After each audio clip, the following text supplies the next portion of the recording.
Hello everyone. Welcome to the Spirit Lounge podcast with me, David. And me, Glenda. And we are psychic mediums from both sides of the pond. I'm in Australia. And I'm in the UK. And we're joining forces to discuss and talk about the world of psychics, mediumship, and all things spiritual. We might even throw some random life topics in there too. So come with us now on our podcast journey. Let's see what's happening in the Spirit Lounge for today's episode. Well, hello listeners, and welcome back to the Spirit Lounge. I'm here as usual with Glenda. Hello, Glenda. Hi, David, and hello, listeners. So, yes, thank you for continuing to listen to the podcast, and hopefully you're still staying with us and will continue with us on this podcast journey, because we've got some fabulous guest mediums that are coming up, which we're going to be recording with next month. So do keep your ears out for that. But on to this week's episode. So, in today's episode, we're going to talk about the snobbery that exists and the bitching and the backstabbing that exists in the spiritual world or in the mediumship industry. So if you follow myself or Glenda individually on social media, you would have seen my post it's my 5-minute video about my experience that I had recently, which led to the creation of the video in the first place. And I did say in that video that it wasn't the end of the conversation and that I would continue it in a new podcast episode. And this is it. So I'm going to take you back to really the origins of what happened in more detail, just to be real and honest about it, because some of you out there who are developing your platform demonstrations, your platform mediumship may also be going through the same thing. I know based on the comments that I got on the videos was that actually most of you, if not all of you, agreed with me and with how I work. And that wasn't really the point of doing the video. It was just because something really annoyed me, and I thought, do you know what? I know this happens a lot. I've been told about it in the past. I've experienced it in the past, and it's just reared its ugly head again. And I thought, you know what? Let's do a video on it. But the comments, guys, so anyone that did comment on those videos, I did say thank you anyway, but I honestly, it did give me a bit of a boost. I was a little bit downtrodden, I got to say, after that situation. So your comments really did help, and I got some comments from what I called household names, as in within the mediumship industry, those that I would consider famous. And as I said in the video, I know we're all on the same playing field, but when you have someone like TJ Higgs comment, Adam Berry, Carol Bromley, lots of other people in the industry, well known, that commented, it does give you that bit of a boost. So anyhow, not even Glenda knows what actually happened that particular night. So this is going to be the first time Glenda hears this as well. So you're going to get her real and raw reaction to it, to the situation. I'll try not to swear. Okay. I fucking will. Anyway. I've got the first one out of the way. Right. And actually, the first thing I will say, guys, is that when I recorded that video, I was in a very different mindset than I am now, because I've kind of processed it a bit. I'm more over it than I was when I recorded that the social media video. So, anyhow. Right. So the first thing to say is that there are different ways to do platform mediumship. People are trained in different ways. I know certain organisations, they train platform in a different way to maybe an independent organisation or spiritualist church will train their platform mediums, right? So let's say that first. There's more than one way to do things, and so that comes out in the training that you have when you go to different organisations. So when it comes to platform, when I trained for mediumship, I didn't train for platform. I just developed to become a medium, full stop. I didn't one day wake up and go, right, I'm going to stand on a stage and do platform mediumship. That was the furthest thing from my mind, because that's actually just quite a scary thought. You think about it and you come out in hives. I can't do that. I can't stand on a platform in front of loads of people. It's a scary thing. It's not an easy thing to do, especially if it's not the natural space that you're in, right? Whether even if you do in your job, for example, in my previous job, I did have to stand in front of people because I was a manager, I was senior management. So I had to do talks and give data and monthly updates and that kind of thing. And I was also a drag queen on stage for 12 years. So I had some of that in my little toolbox. However, platform mediumship is a different kettle of fish. But because I had that experience, a little, not easier, but I already had experience of that kind of situation. But if you're a person who's never done that, who doesn't do who's never done that in their work life or anything else, then it's going to be very scary. That's a bit of a tangent, but just to get the point across. Because some people are just not comfortable with platform mediumship doing it, and that's absolutely fine. Anyhow, there is this thought in the industry, in the mediumship industry, in spiritualist churches, that if you work one way, it's better than the other, and the other way is a lesser form of platform mediumship than the other, which I think is absolute nonsense. So what I'm talking about is direct and indirect delivery. So direct, when you go direct in platform mediumship, it just means that you are going direct to a person in the audience. You are saying, right, I'm coming to you and I've got your mum, your dad, or whoever, right? And then you've got indirect, which is where you link with spirit first and you pay attention to what spirit are giving you, and then you place the link afterwards. There are two different ways of doing it. Now, I work indirectly, and that's because I want to start purely on a mediumship link. And what I mean there is, the first thing I will say though, I will say this, I don't want anyone to be upset that I'm talking about it, because I know many mediums, friends of mine, who do work directly, right? And that's fine. This is not about slating direct mediums or indirect mediums. This is about acknowledging the snobbery that surrounds it, basically, and letting people out there know who are developing as platform mediums that you work how you work, right? I'm trying to get in some kind of flow here, but hopefully it makes sense what I'm saying. I'm not going off in too many different areas. So yeah, direct, indirect. I work indirectly.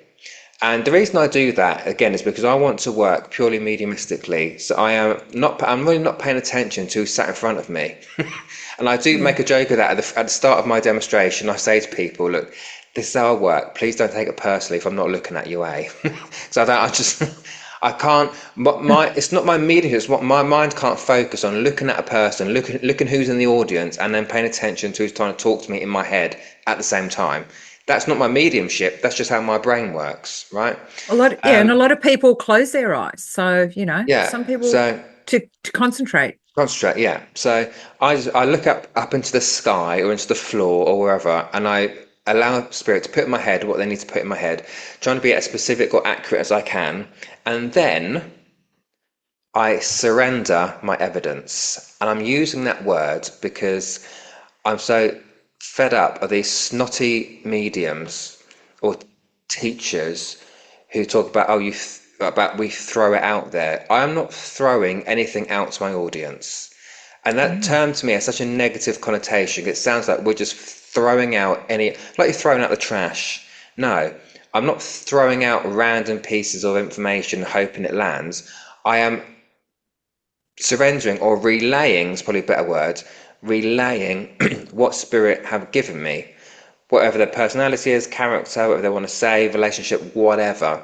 I'm relaying that to the audience and hoping that at least one person puts their hand up. Sometimes you get two, sometimes you might get three, and people turn their nose up at that as well. But it's like, there are people in spirit world, there are similarities. Although yes, we're individuals, people die in the same way or similar ways. Some people have the same kind of character.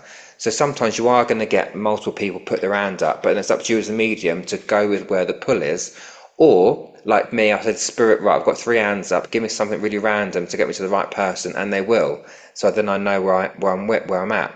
And that has worked for me for the 2.5 years that I've been doing platform. Right, I've been doing mediumship longer than that, but since I've been doing platform, that's how it's worked for me, whether it be online or in a physical space. And then I back everything up with the evidence as we do. That's our job, right? So that's working indirectly. And actually, I think the majority of mediums that commented on my post on my social media said that's also how they work. And some of them were also trained that way and encouraged me to keep doing what I'm doing, just be me and just do what I do because it works for me, right? And so I will. So I will continue. That's how I work. I'm not going to change just because someone don't like my process, right? That's whatever. But then when you come to looking at direct communication, again, there's nothing wrong with it. Some people are really good at saying, right, I'm coming to you. And that's absolutely fine.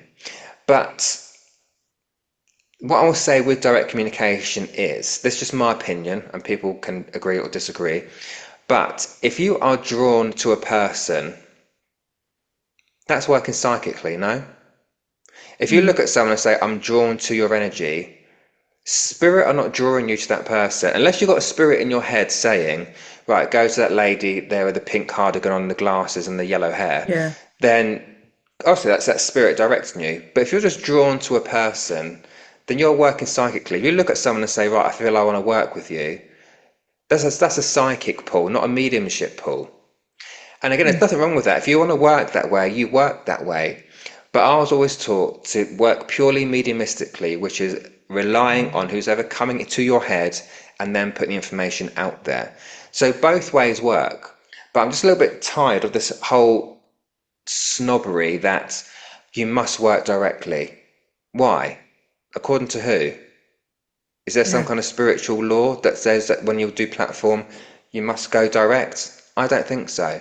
And I had a medium message me on my Instagram post saying that she works indirectly and was told that she should work directly. Well, again, says who? According to who? You work how you work. And let me tell you something. I have seen some teachers and well-known mediums go direct and it still doesn't land. Because that person in the audience is still trying to figure out who you've got 15 minutes later. And I've been on the receiving end of another let's say it's not a household name, but well-known on the mediumship circuit, came to me directly on a Zoom service. I'm still none the wiser as who she had. I still don't know. So it doesn't always work. But I've seen some great mediums, both now and of the past, who work indirectly, and they're revered as being great mediums. And these same mediums who are bad-mouthing us little ones are the same mediums saying, weren't they so great? Well, hang on, how come they're so great and they're doing the same thing as me, but I'm not good enough?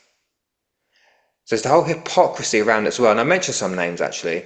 So people like Gordon Higginson, Doris Stokes, Mavis Patilla, all now in the spirit world, all worked indirectly. And I dare these same people who are bad-mouthing us little ones to slag them off. Go on, people, I dare you. Because people would come for you. Because they were great mediums. Well, John Edwards. To. John Edwards.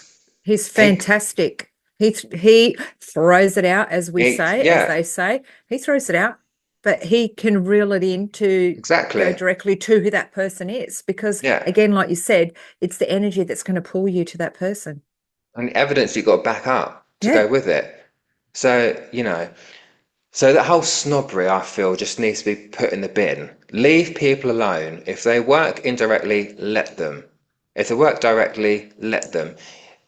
These same people always say that spirit are intelligent and spirit, infinite wisdom and all this, and they just want to get their message out. Well, if that's the case, spirit do not give a shit how you get the message out, as long as you get it to the right person and deliver the evidence that you need to deliver to back up that you've got who you've got. That's what spirit care about. If they were really serious, if spirit really cared about how you deliver the message, then I'd expect them to also care about some of the nonsense that goes on in the spiritual industry. They would care about some of the nasty people you've got doing this work who've got no ethics at all. That should be what they're worried about, not how you deliver a frigging message. So I know that sounds quite strong, but I'm just a bit pissed off with some of these people out here trying to put people down all the time. And that's not just against me, right? Because I can get over it. But there are people who leave this industry who are great mediums because of how they're spoken to, or because of the backstabbing that's involved in it. So that really, that really does my head in. So that's the first thing, just to explain before I go into my little story about what happened, right? So that was the more serious part. Hang on to your seats, people. But that was just to so I'm laughing about it now. But that's just to give people the initial idea behind different ways of doing your platform mediumship. Anyhow, so I was booked to do a spiritualist centre, not a church, it's a centre, right? So where someone hires out a scout hut or a village hall or something, and they do their spiritual events in there. And fun enough, this centre I'd cancelled once before because I think I was called on by my other work to do an event, and so I had to do it, and so I'd cancelled it once. And this time I thought, no, I'll do it. Although I was offered other work again, I thought, no, I've already said yes to it, so I'll do it. So anyhow, got to the centre. Only 6 people, paying customers, turned up. So there were 11 of us all together, which is 6 people, and then the rest of us, me and the other committee members. And bless the lady who was chairing, who booked me, apologised for not many people turning up. But it was about 33 degrees outside. It was baking hot anyway, but no advertising. So I'll go into that in a second. That's a whole other thing I'll talk about. And so she seemed really lovely, and actually I was booked. She booked me on the back of a mutual friend who's also a medium, who had suggested me to her. So I was recommended, which always puts a little bit of pressure on, doesn't it? So stood up, and it's an hour and a half, right? So I expected to do mediumship for, just over an hour and 15, something like that. And so I explained how I work to the people in the audience, and people might say, look, if you've got 6 people in the audience, you should go direct and know where you're going. But it makes no difference to me whether there's 2 people or 20 people. My process is my process, right? I'm not going to start psychically. I'm just not going to do it, because when I do it, I actually feel shitty about it. I don't know why. It's because I'm so, I guess, stubborn in the fact that for me to start a pure mediumship link, I'm starting with spirit. I'm not starting with who's sat in front of me. So, but anyway, might go on about it. Anyway, my first 2 links, it's the first time it's ever happened. Not a single person could take my first 2 links. And you feel like, okay, the ground's about to swallow me whole here. I wish it would. Yeah. And I thought, fuck one. But I knew they were there, but nobody was taking these 2 people. And I thought, well, I can't force it out. I can't make it fit anybody. So I wasn't going to change what I had just to fit someone because they could take 1 bit and not the other 5 bits. It wasn't going to happen. And so I thought, fuck. So I stood there thinking, oh shit, please help me. So my third link went, right, I looked at lady, right, let me come to you, and gave her a reading, and she loved it. And then my next links, I said, right, I'll fill in with you, I could be with the lady behind you. Again, it fitted. Then I went to the last one, next one. I said, I think I'm coming to you, because there wasn't many people left, to be perfectly honest, to go to. I thought, no, but I feel like I want to go there, and so I did that, and that was all fine. So the rest of the evening was fine, because all the other links that I had was taken, they were spot on, and so I think in my head I'm still thinking, well, why are the first 2 not taken though? But I thought, I'm not going to let it get to me at this particular point. And then it came to the end, we wrapped it up, and the lady who booked me, looked at me, and she went, well, you certainly learnt a lesson tonight, didn't you? Hey? Yeah. And I went, yeah. And she went, yeah, instead of throwing it out, you should go to people and just tune into them. And I thought, right. Yeah, you learnt your lesson, don't come back. Yeah, no, absolutely. And I thought, and I said, that's in my head. I had to bite my tongue, because I could have said, I did say to her, oh, that's kind of how I work. But I could have gone for it if I wanted to, but I didn't. But then I went home and it bothered me. So I thought, What if that snobbery still exists? God help the youngsters that not the youngsters, but the new people that are coming up to do this kind of work. That you've got people like that who are going to say things like that to you just because I didn't work how she wanted me to. Mm. Suddenly I'm a bad medium because yes, I didn't get the first two links, but again, that's not my problem. Because what I actually, might have been, but what I actually figured out was I feel let's rewind that. What actually happened was during my demonstration, the first lady I came to with that first link, she said, I gave her something, she said yes to me. And she was going to tell me something. She started going into give me just to clarify what I said. She said yes and accepted it, and I was going to say something else. And the chairperson shut her down, basically told her shut up. I said we don't do that in this centre. You do not feed the medium. I Yeah, shut her right and shot her right down in the middle of my reading.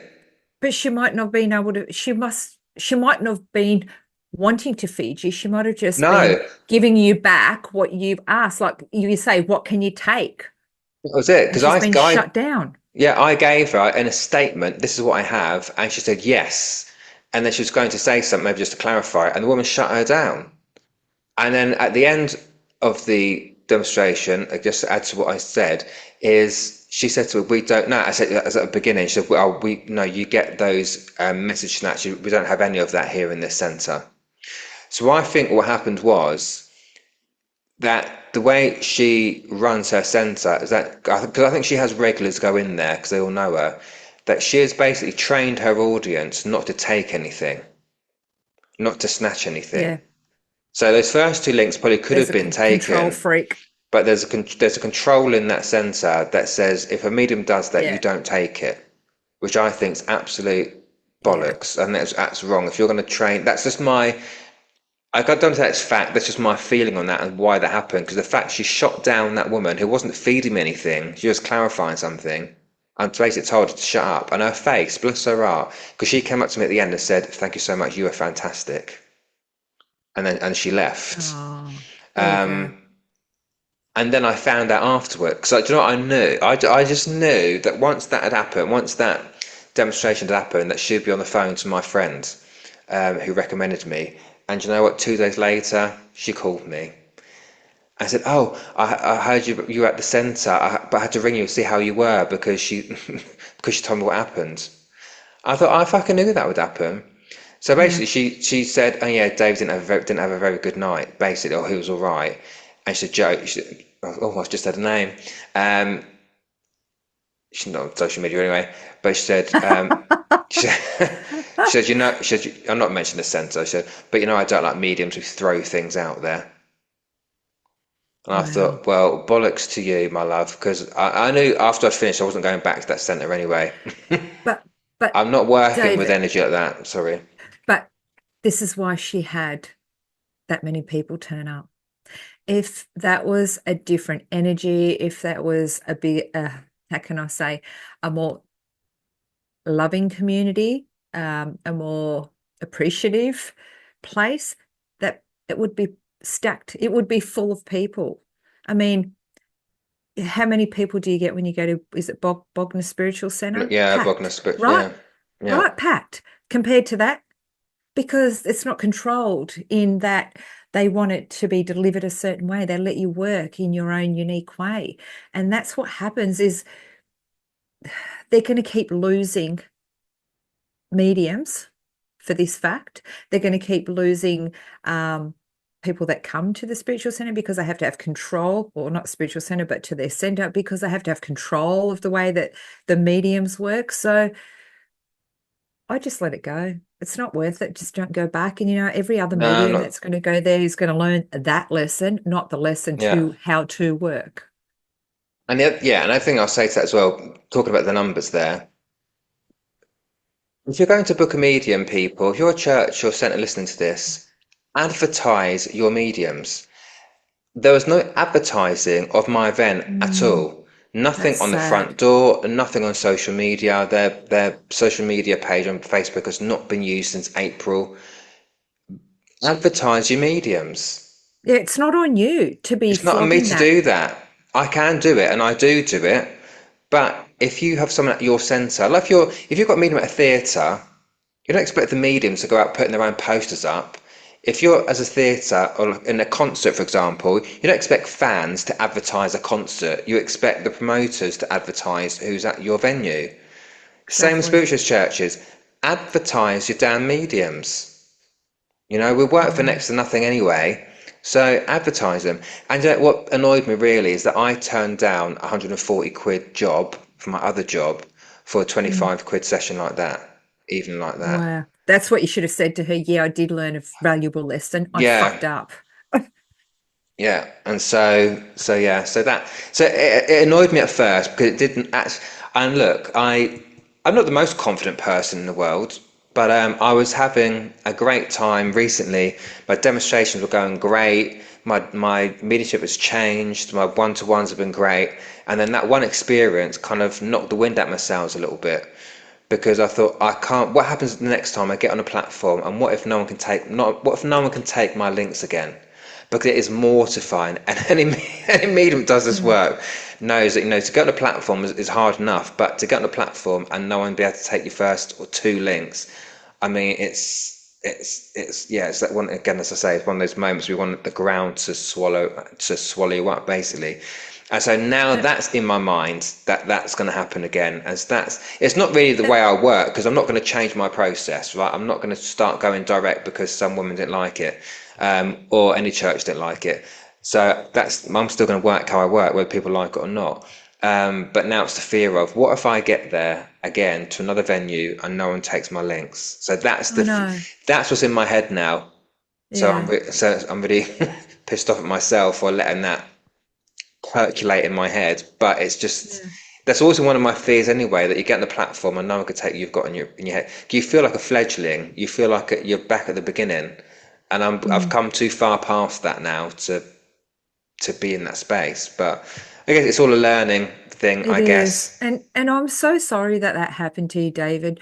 Like it it makes people like me, makes other mediums that are in, that are wanting to do platform work or wanting to step out of their comfort zone. It scares the shit out of you when something like that Mm, happens.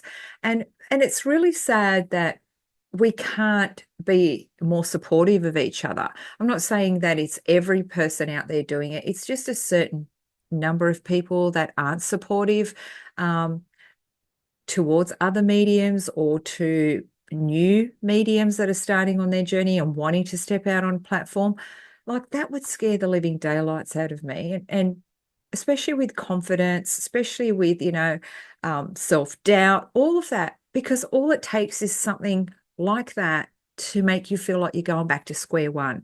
yeah, And they don't understand the pressure that it puts on people, or words carry so much meaning and so much hurt and so much damage that instead of just saying, oh, you did a fantastic job, we actually work like this, it's just the way that she could have framed the way she spoke to you, I think, um, in a more compassionate way without suggesting you work like that. Do you know what I mean? Like, I just feel it's really sad that the community is got to that stage.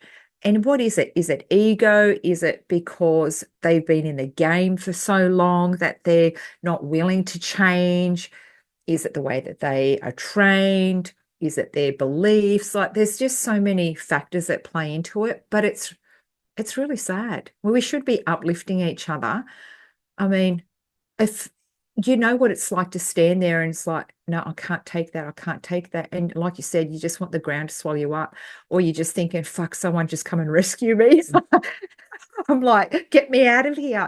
Like she needed to be more supportive rather than put you down. And I'm so sad that that happened. But you are such a fantastic medium, and so many people will agree with that. Water off the duck's back, David. Keep going and just let her fall to the side. That's all I believe. for sure. I shall try. And the last thing I'll say on this topic before we move on to the next one is this needs to change as well. I've seen it with my own eyes.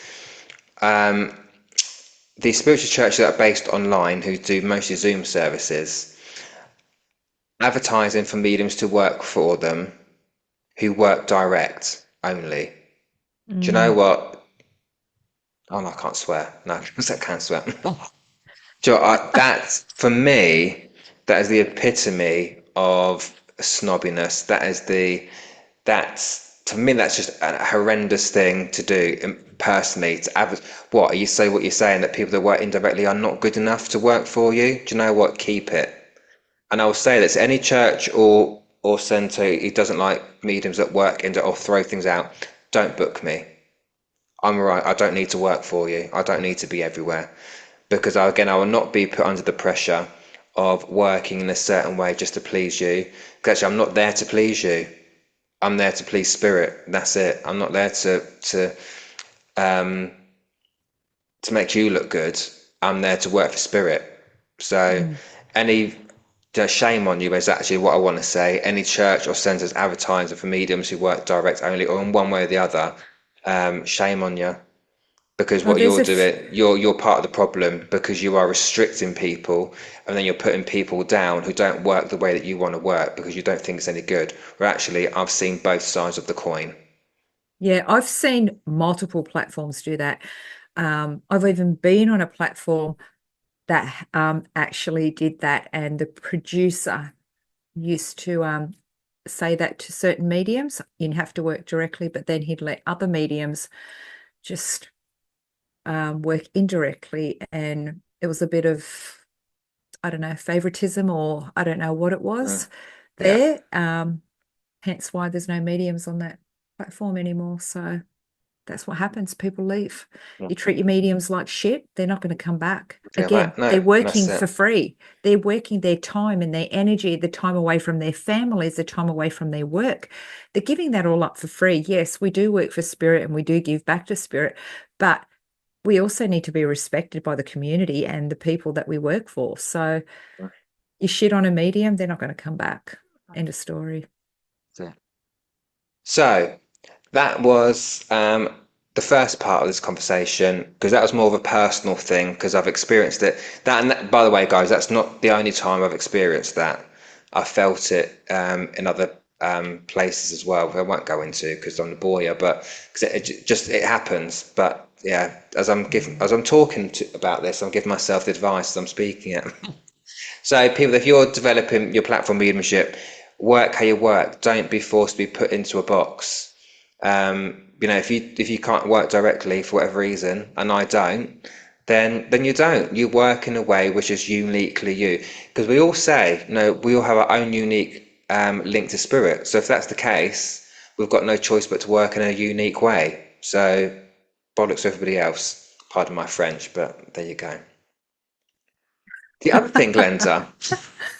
Yes. This next David. Part is more my thought process, because no one's told me this, but it's more it's to do with snobbery around it all. So I would like to talk about the snobbery around how people do their one-to-ones, how they do their private readings. Okay. So where do I want to start with it? Because I want to make sure I'm sounding coherent here and that it makes sense to people listening. So in a one-to-one, we all do one-to-ones differently, right? So I'm just talking about mediumship here. I'm not talking about psychic readings. I'm talking about mediumship readings. So we've discussed this before, that as a medium, that we don't need tools. So like with psychics, you might use cards or crystals or pendulums or whatever else that you want to use, right? With mediumship, we don't need to use tools, because it's mental mediumship, it's mind-to-mind communication. So we sit with our client, or again on platform, and more in a private setting this time, and we deliver what comes through, right? So whoever turns up, and we give it. And that's, I guess, is a general consensus with working mediums, is that we always say we can't control who comes in. We just have to go with who comes forward from spirit, and we connect to them, and we give them, we give the evidence and the messages that that comes along with it. So that's the general consensus. And many mediums do work that way.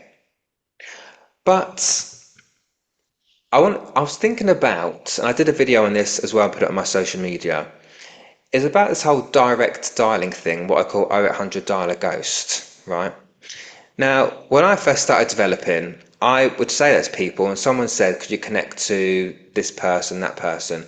I would say, look, love, this is not 0800 dial a ghost, right? And say it in jest. Can't you pick up a phone and say, right, dad, if you're there, mum, if you're there, granddad, whatever, you better come through because your loved one's here, wants to talk to you. So, and other mediums will say to me, no, you can't do that. We can't direct dial. We just have to give what we get, right? But, but if we, at the same time, all these mediums say that spirit is omnipresent, that spirit is always there, that spirit's always around you, your grandma always around you, your mum's always around you, etc., etc. If that's the case, why can't we direct dial?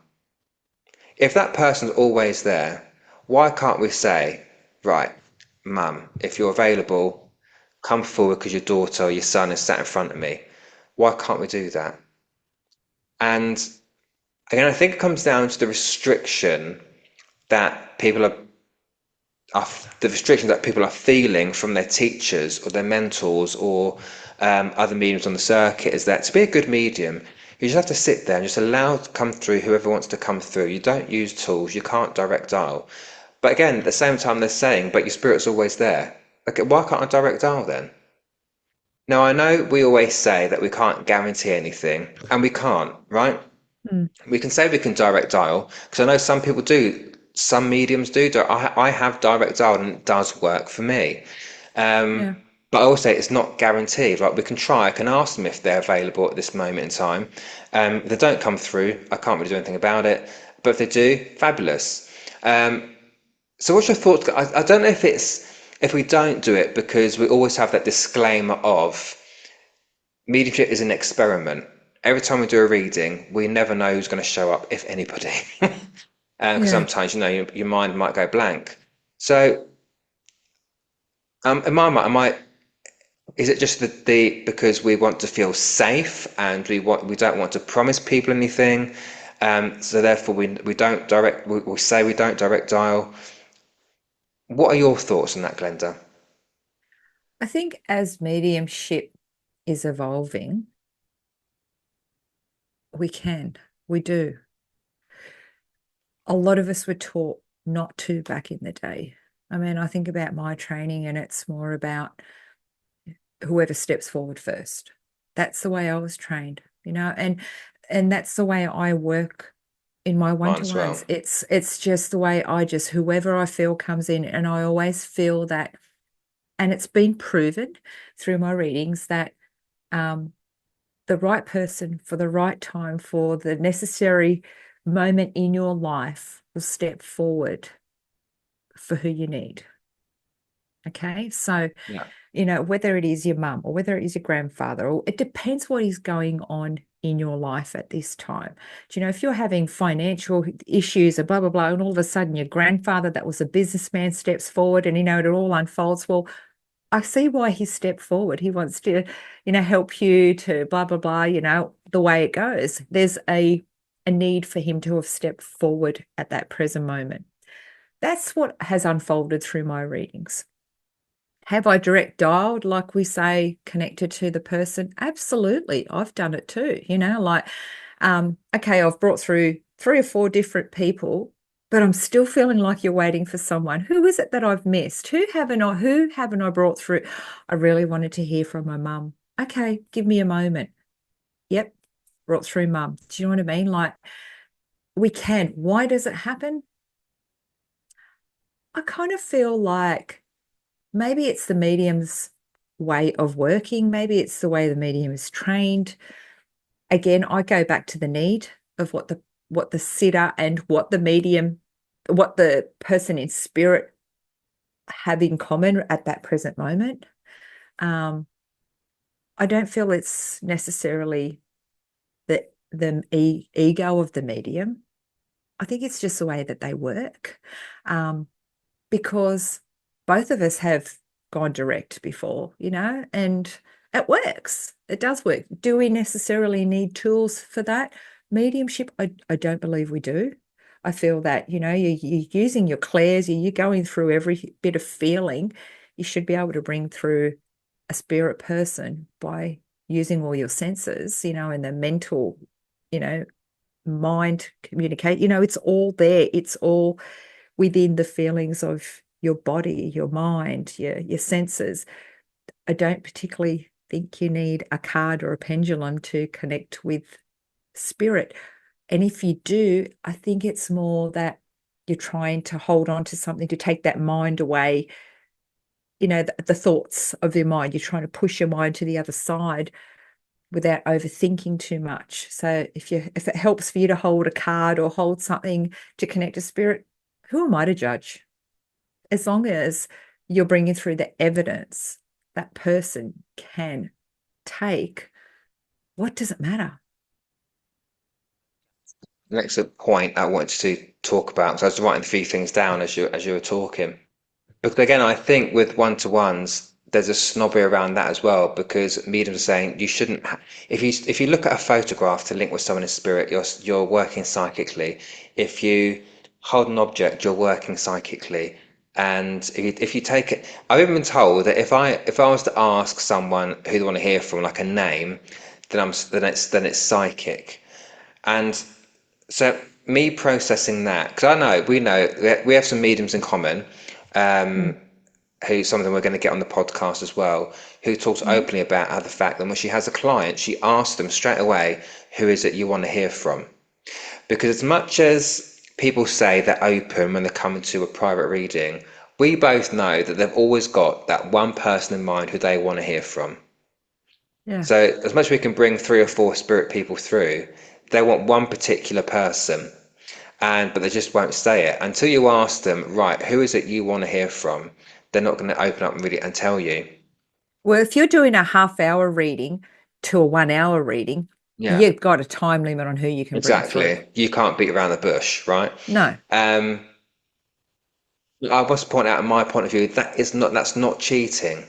At the end of the day, another way to look at it is you have got someone who's paid you, not you as in you, Glenda, but in general, that has paid a medium, shall we say, so some of these mediums charge quite a lot of money, right?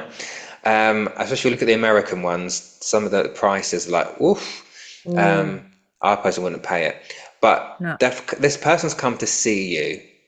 They've paid you a good amount of money for you to bring through their old next door neighbour who died 20 years ago, who they spent little time with. Yeah, I'd be so pissed.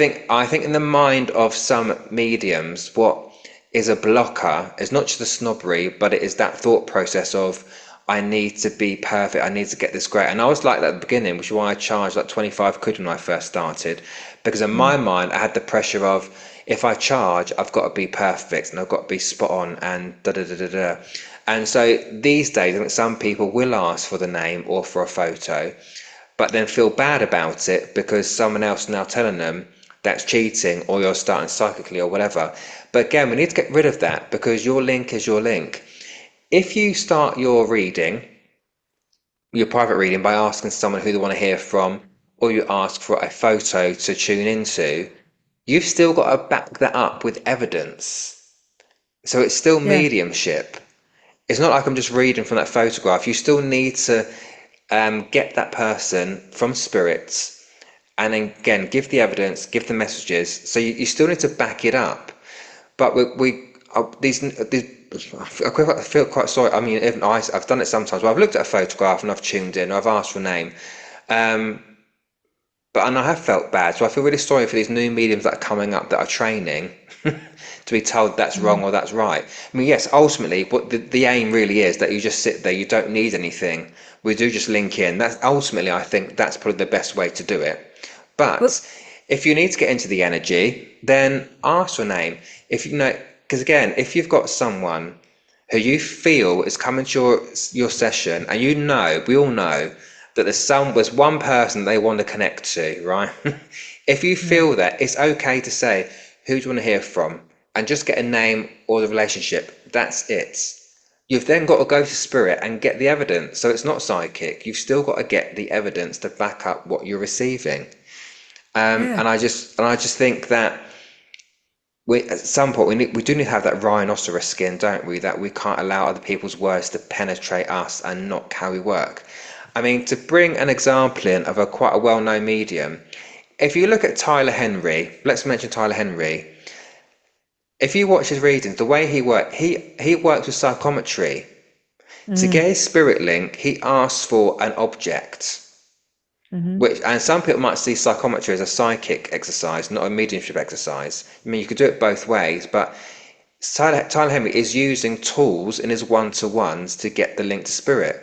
And again, like with Mavis and Doris and Gordon, people are revering Tyler Henry as this great medium.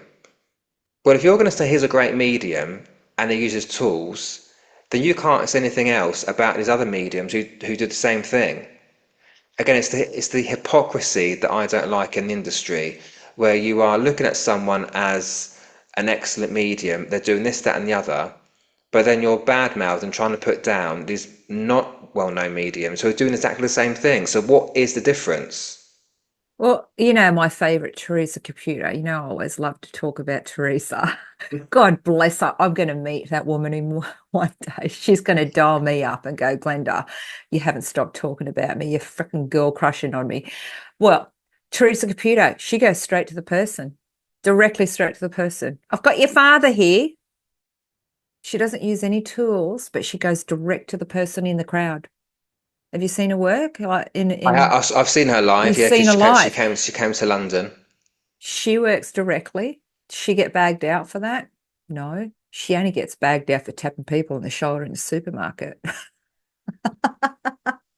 But if you, I'm not going to dive into it, actually. I could, but because we could sit here and we could take someone like Teresa and we could pick apart her mediumship, and you'd see that actually the way she starts off her readings is not great. It's not evidential.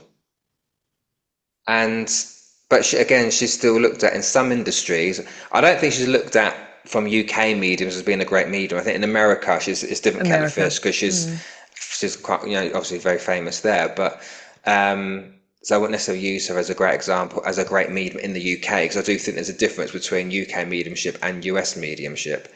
I think there is a difference in it. But yeah, it's just, people, if you're going to badmouth a smaller medium, as I keep putting it, but then you've got to do the same thing with these very, very well-known mediums who are working the same way. Otherwise, you look like an arse. You tell me that shows me that you're fickle and you've got no integrity, because you're looking at two people who work the same way, and just because one's more famous, they're great, but the little one's not. So you've got to look at things like that. I've been in an audience with, I'm not going to say who the medium was, but they do their tours around Australia, and people think they're fantastic. But I've sat there and watched the questions.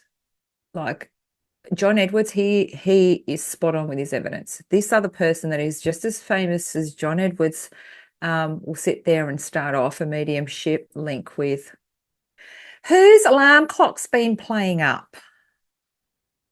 There is no evidence of who that person is in spirit, male, female, any of that. And that's how that person will start off a mediumship link. Do the people in the crowd care? No. No. They don't. But they pick on the little people like us. Yeah. So if we're going to look at picking on the way that we work, well, they need to pick on these people that have thousands and millions of followers, that are on stage, that are on YouTube, that are on social media, and pick apart their work. So absolutely.